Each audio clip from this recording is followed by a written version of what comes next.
Students, reproduction या टॉपिकमधील आपण दुसरं लेक्चर, सुरुवातीचं लेक्चर आपण थोडक्यात प्रस्तावने दाखल पाहिलेला.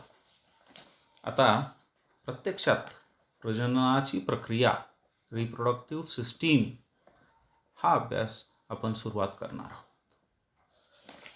विद्यार्थी मित्रांनो, जीवशास्त्राच्या अभ्यासामध्ये जीवाची निर्मिती ही सृष्टीच्या प्रक्रियेमधील एक सर्वात महत्त्वाचा भाग म्हणून पाहिलं जातं. सजीवांची निर्मिती होणं म्हणूनच ही सजीव सृष्टी अस्तित्वात आहे. त्याकरता या टॉपिकचा अभ्यास आपण तितक्याच तन्मयतेने, आवडीने आणि समजत पुढं जाण्यातच अर्थ आहे. म्हणून विद्यार्थी मित्र हो, आवड आणि सवड काढून ही लेक्चर सिरीज तुम्हाला अभ्यासायची आहे. ओके, तर मानवी प्रजनन कसं होतं हे आज आपण अभ्यासणार आहोत. यापूर्वीच आपण सुरुवातीला प्रजनन म्हणजे काय हे लक्षात घेतलेलं आहे. त्याची उजळणी वजा रिप्रोडक्शन इज द प्रोसेस.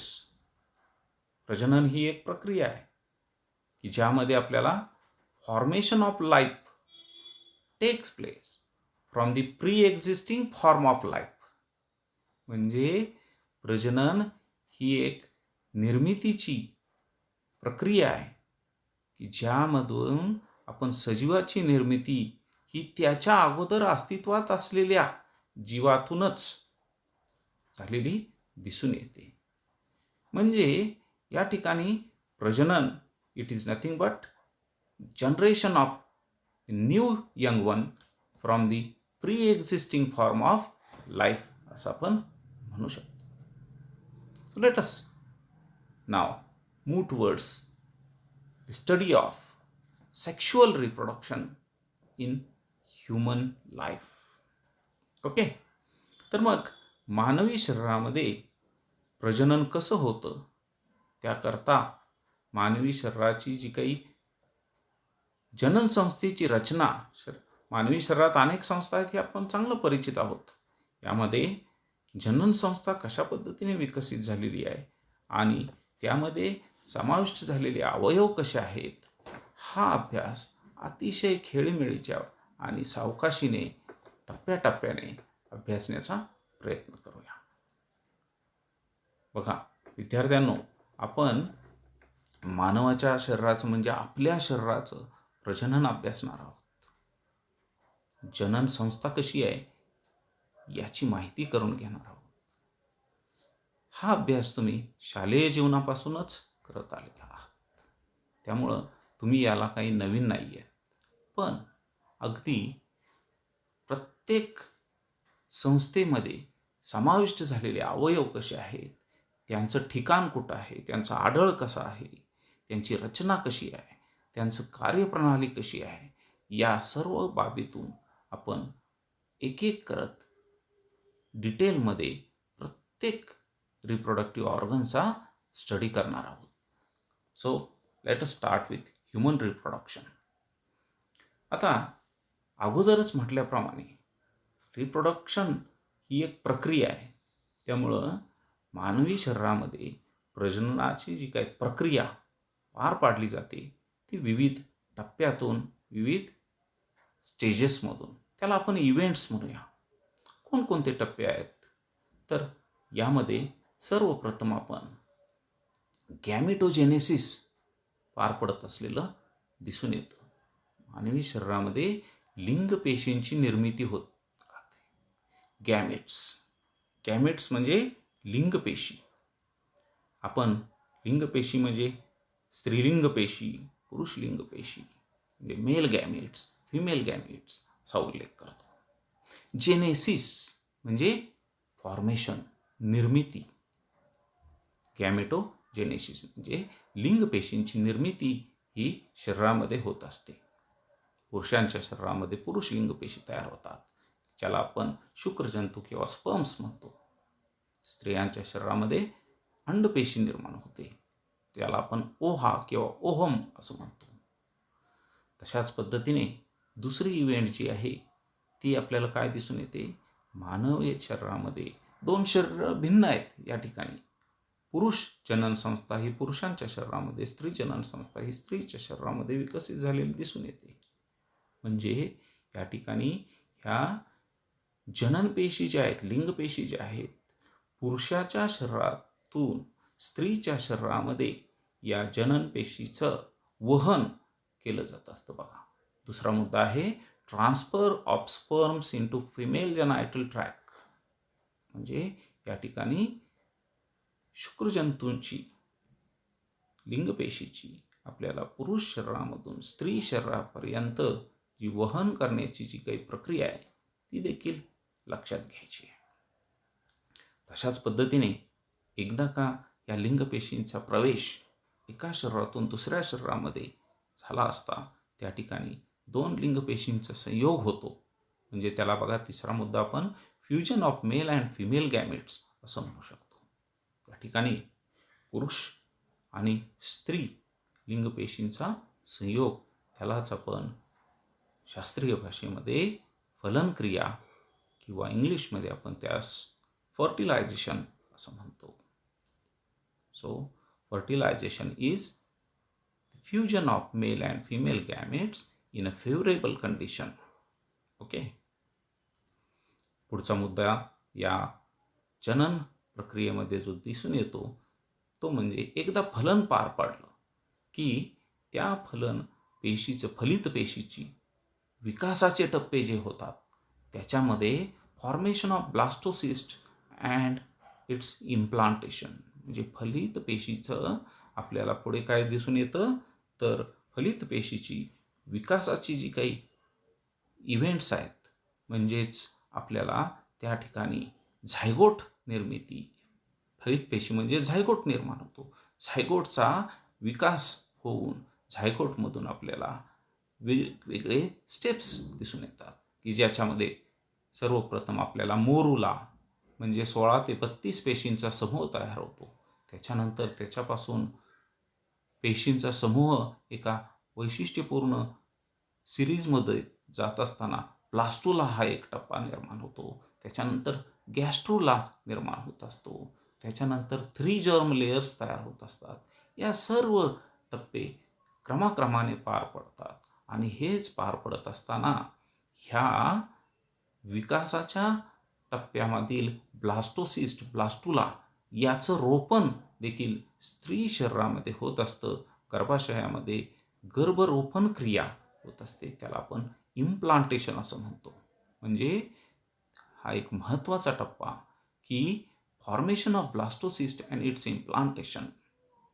भ्रूणाची निर्मिती होण्याच्या अगोदर आपल्याला फलित पेशीची विकासाची जी काही शृंखला आहे त्यामध्ये फलन झाल्यानंतर फलित पेशी शरीरामध्ये त्या बीजाचं रोपण करून गर्भाशयामध्ये त्याचा विकास घडवून आणण्यासाठी इम्प्लांटेशन होणं गरजेचं असतं.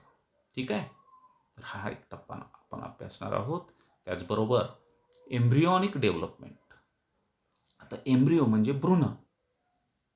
बघा, आपल्याला शरीरामध्ये, स्त्रीच्या शरीरामध्ये जो काही अर्भकाचा विकास घडवून आणला जातो, अपत्य निर्मिती केली जात असते. ती निर्मिती आहे, जनन जे आहे ते विकासातून पार पडत असतं, अचानक होत नाही.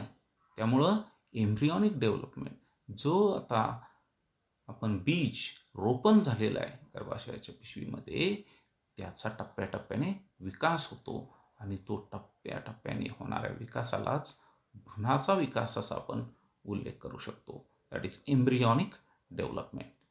In scientific manner we used to say it is nothing but gestation, developmental phases.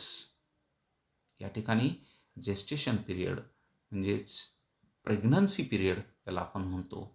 Pregnancy period 9 months असलेले दिसते आणि 3-3 महिन्याच्या टप्प्यामध्ये आपण त्याचा अभ्यास करतो. म्हणजे या ठिकाणी आपण 3 महिन्याचा पहिला टप्पा, त्याच्यानंतर दुसरा टप्पा आणि तिसरा टप्पा हा जेस्टेशन प्रेग्नन्सी पिरियडमध्ये अभ्यासणार आहोत. आणि शेवटी हे जेस्टेशन डेव्हलपमेंट विकसित झालं की डिलिव्हरी ऑफ बेबी, म्हणजे बेबीची काही निर्मिती होते, ऑफस्प्रिंग फॉर्म होतं, त्याचं जन्म देण्याची जी काही क्रिया आहे त्याला आपण डिलिव्हरी म्हणतो. त्यास पार्च्युरिशन असं आपण सायंटिफिकली उल्लेखतो. तर हे सर्व इव्हेंट्स आपण या टॉपिकमधून अभ्यासणार आहोत. तर चला मित्रांनो, आता पुरुष जनन संस्थेचा अभ्यास करण्यासाठी सर्वप्रथम पुरुषांच्या शरीरामध्ये या जनन संस्थेचा आढळ कुठं आहे हे आपणाला लक्षात घ्यायचे. तर location, male reproductive system is found to be located in the pelvis region of the body. Now what is pelvis region?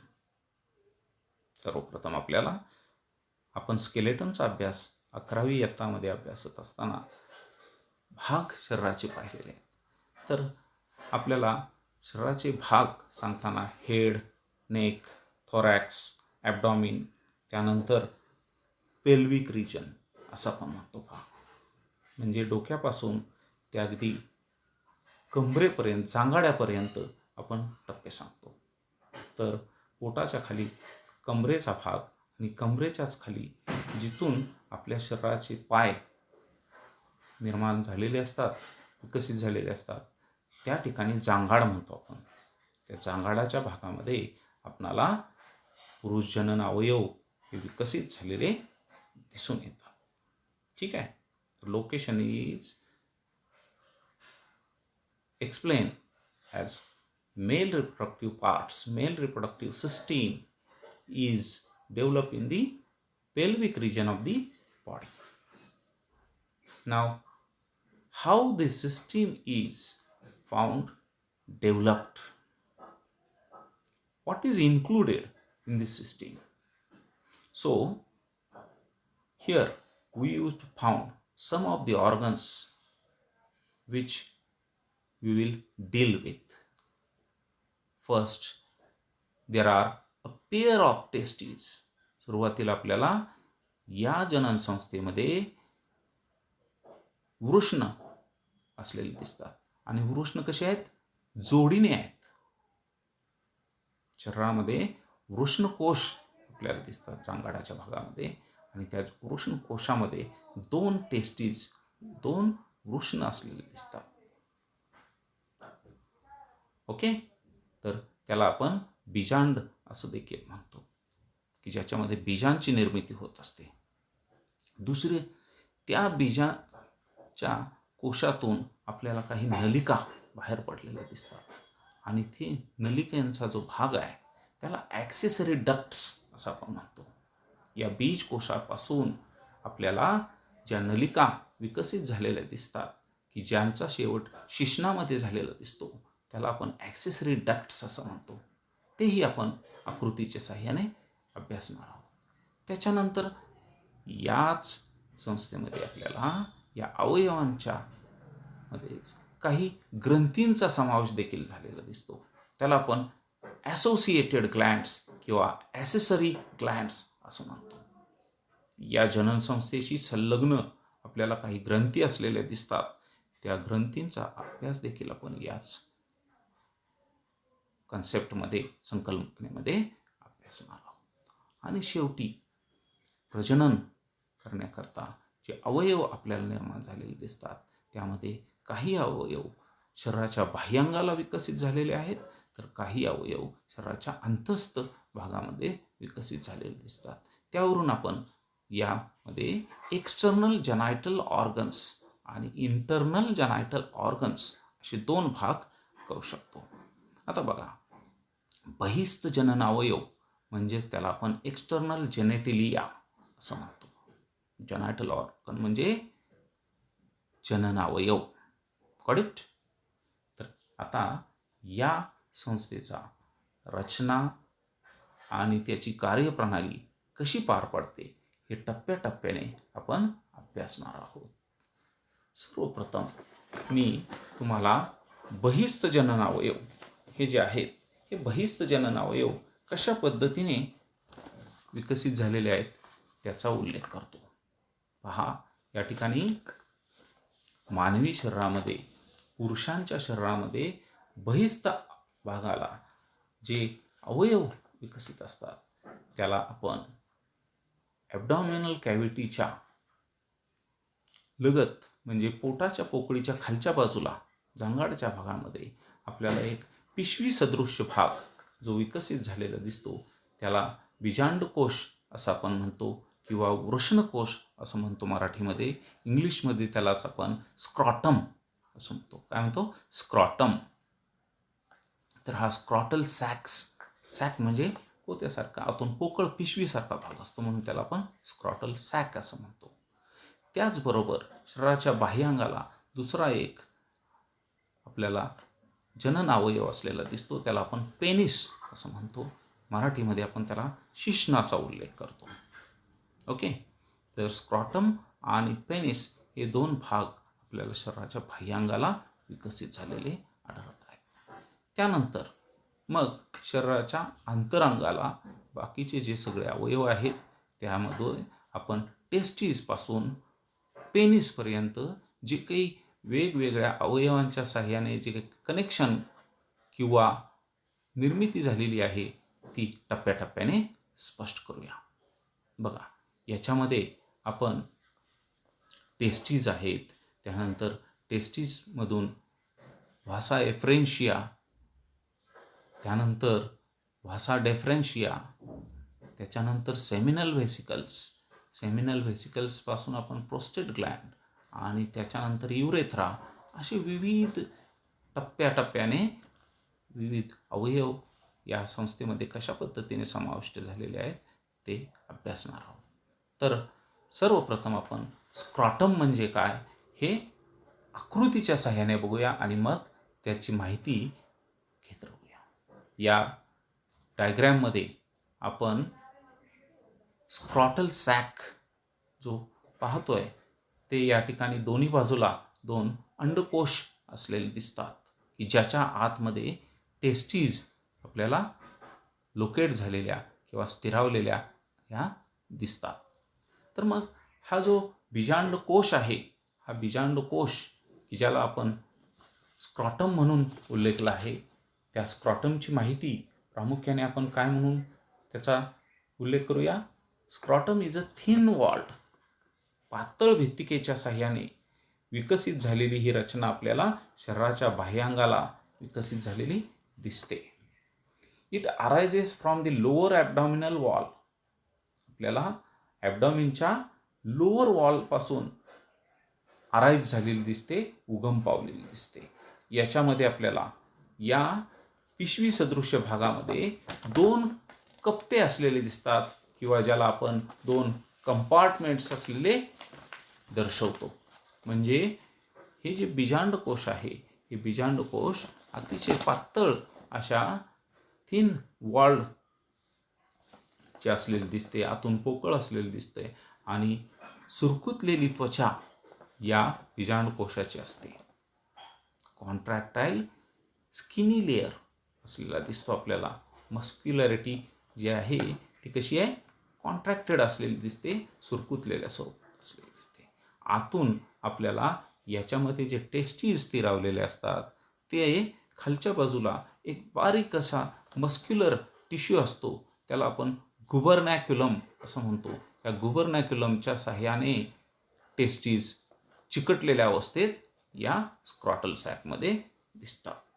तर या स्क्रॉटममध्ये जे दोन कप्पे आहेत त्याच्यामध्ये एक एक करून प्रत्येक कप्प्यामध्ये एक टेस्टीज लोकेट झालेली दिसते की ज्याच्यातून आपल्याला स्पर्मॅटिक कॉर्ड म्हणजे शुक्रजंतू याच्यात निर्माण होऊन त्या शुक्रजंतूंचं वहन करण्यासाठी स्पर्मॅटिक कॉर्ड बाहेर आलेली दिसते. त्याचबरोबर या ठिकाणी आपल्याला ही जी वृषणकोश नावाची जी पिशवी आहे त्याचं काही महत्त्व, त्याचं कार्य आपल्याला अभ्यासायचं आहे, समजून घ्यायचं आहे. कशासाठी हा कोश निर्माण झालेला आहे, याच्यामध्ये टेस्टीज का लोकेट झालेल्या आहेत. तर यामध्ये स्थिरावलेल्या टेस्टीज प्रामुख्याने पुरुष लिंगपेशींची निर्मिती करतात, शुक्रजंतूंची निर्मिती करतात आणि त्यासाठी अनुकूल वातावरण शरीराचं सहाय्यक ठरावं, मिळावं याकरता ह्या वृषणकोशाची कार्यप्रणाली असलेली दिसते. याच्यामध्ये आपल्याला सर्वप्रथम पहिलं कार्य म्हणजे प्रोटेक्शन ऑफ टेस्टीज. ह्या वृषणाचं संरक्षण हे बीजकोश करतात, म्हणजेच स्क्रॉटल सॅक करतात. दुसरं कार्य आहे, it regulates the temperature for proper functioning of the testes. Second function of this scrotal sac is to maintain the temperature. आपल्या शरीराचं जे तापमान आहे, या शरीराच्या तापमानाची आपल्याला काय, तर आपल्या लिंगपेशींची निर्मितीची जी प्रक्रिया शरीराच्या तापमानाला जी होत असते, ती लिंगपेशींची निर्मिती योग्य अनुकूल वातावरणात होण्याकरता आपल्याला ह्या कोशाचा कार्य पार पडत असलेलं दिसतं. म्हणजे पहा, उन्हाळ्यामध्ये त्वचा लांबते आणि थंडीच्या दिवसामध्ये त्वचाही आकसते किंवा कॉन्ट्रॅक्ट होते. म्हणजे शरीराकडे तो बीजकोश ओढला जातो, जेणेकरून थंडीच्या दिवसामध्ये शरीराचं तापमानात व्यवस्थितपणा मेंटेन व्हावा.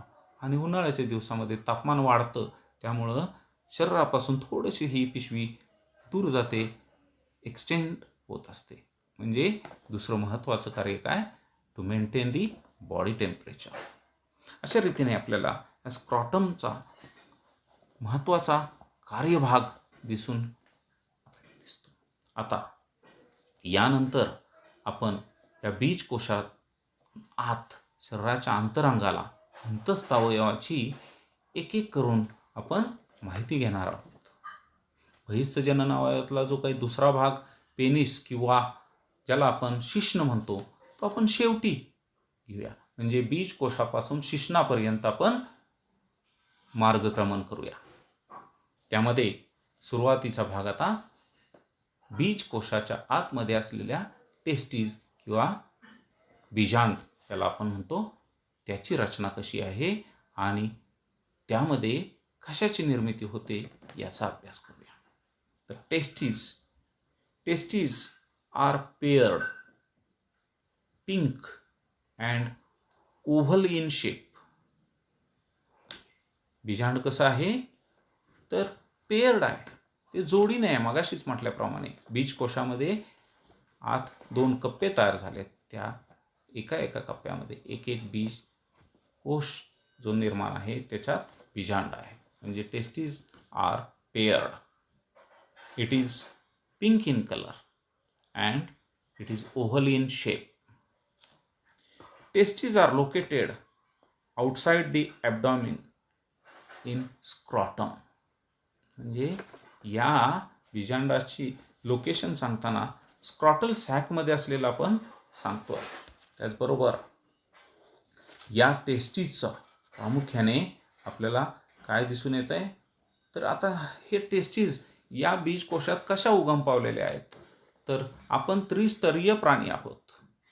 एक्टोडर्म, मेसोडर्म आणि एंडोडर्म या 3 थरातून वेगवेगळ्या ऊती निर्माण होत असतात आणि त्यातून आपल्या शरीराच्या वेगवेगळ्या अवयवांची निर्मिती होत असते.